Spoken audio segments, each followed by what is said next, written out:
बंगाल में सियासी खेल जारी है। बंगाल में मंत्रियों फिरहाद हाकिम और सुब्रत मुखर्जी समेत गिरफ्तार हुए चारों टीएमसी नेताओं को सीबीआई कोर्ट से जमानत मिली, तो कुछ ही घंटे में सीबीआई ने कलकत्ता हाईकोर्ट का दरवाजा खटखटाया, जिसने जमानत पर रोक लगा दी।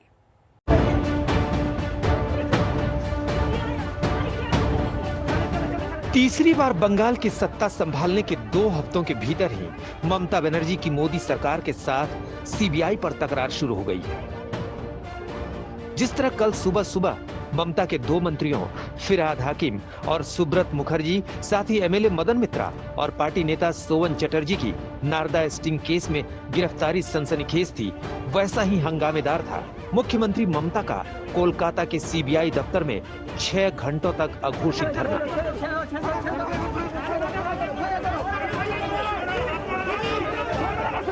और इस पूरी राजनीतिक तनातनी के बीच केंद्रीय बलों के साथ टीएमसी के कार्यकर्ताओं और समर्थकों की झड़प राजनीतिक तापमान को और बढ़ाने वाली रही।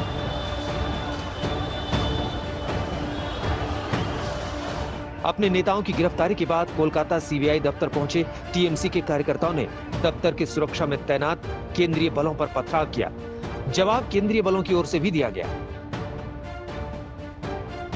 गेट तोड़ने की कोशिश हो रही है। लगातार यहां पर भारी संख्या में फोर्स का भी इंतजाम किया गया है। ये वो कॉम्प्लेक्स है जहां पर इस वक्त ममता बनर्जी मौजूद हैं, सीबीआई दफ्तर के 14वें तल्ले पर, और ये जो कॉम्प्लेक्स का मुख्य द्वार है, इसे तोड़ने की लगातार कोशिश हो रही है।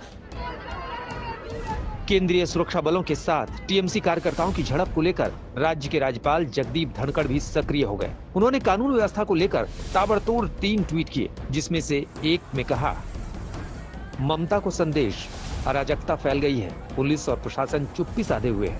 उम्मीद करता हूं कि आप ऐसी अराजकता और संवैधानिक प्रक्रिया की नाकामी का परिणाम समझती हैं। बंगाल में चुनाव बाद की इस राजनीतिक तनातनी का असर नेताओं के बयानों में दिखा। जो आज गिरफ्तारी हुआ, एक गिरफ्तारी सुप्रीम कोर्ट का आदेश पर सीबीआई ने किया। इसमें अपराध तंत्र है, इसमें कोई राजनीति नहीं है। जो नारदा का रुपया खाया उन लोग गिरफ्तार हुआ।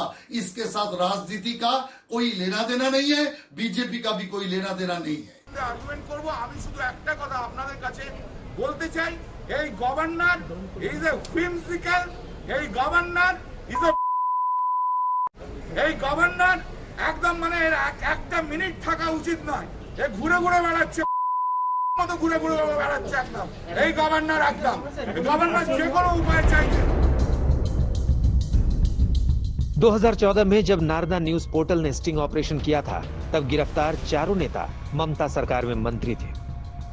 स्टिंग टेप के मुताबिक फिरहाद हाकिम, सुब्रत मुखर्जी और मदन मित्रा 5-5 लाख और सोवन चटर्जी 4 लाख की रिश्वत में आरोपों के घेरे में आए। 2016 में जारी हुए स्टिंग ऑपरेशन से कुल 13 आरोपियों पर रिश्वत का दाग लगा था, जिसमें अभी बीजेपी में शामिल हो चुके मुकुल रॉय और शुभेंदु अधिकारी भी शामिल हैं। ये केस 2017 में कलकत्ता हाईकोर्ट के आदेश के बाद सीबीआई के पास आया।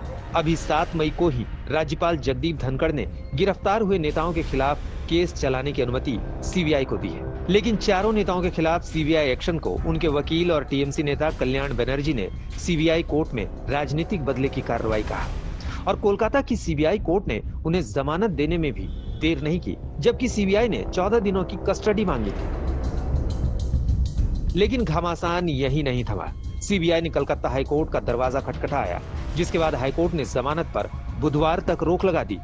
सीबीआई की ओर से नारदा मामले की सुनवाई बंगाल से बाहर करने की मांग की गई है। जाहिर है कि इस गिरफ्तारी में बंगाल की राजनीति में आने वाले और तूफानों की आहट है। खुद ममता ने अपने पार्टी नेताओं की गिरफ्तारी के बाद वकीलों के जरिए ये कहलवाकर सीबीआई को चुनौती दी थी कि सीबीआई मुझे गिरफ्तार करे।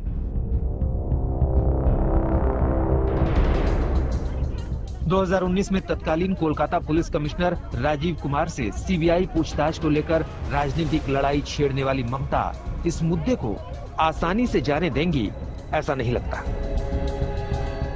अनुपम मिश्रा, कोलकाता, आज तक।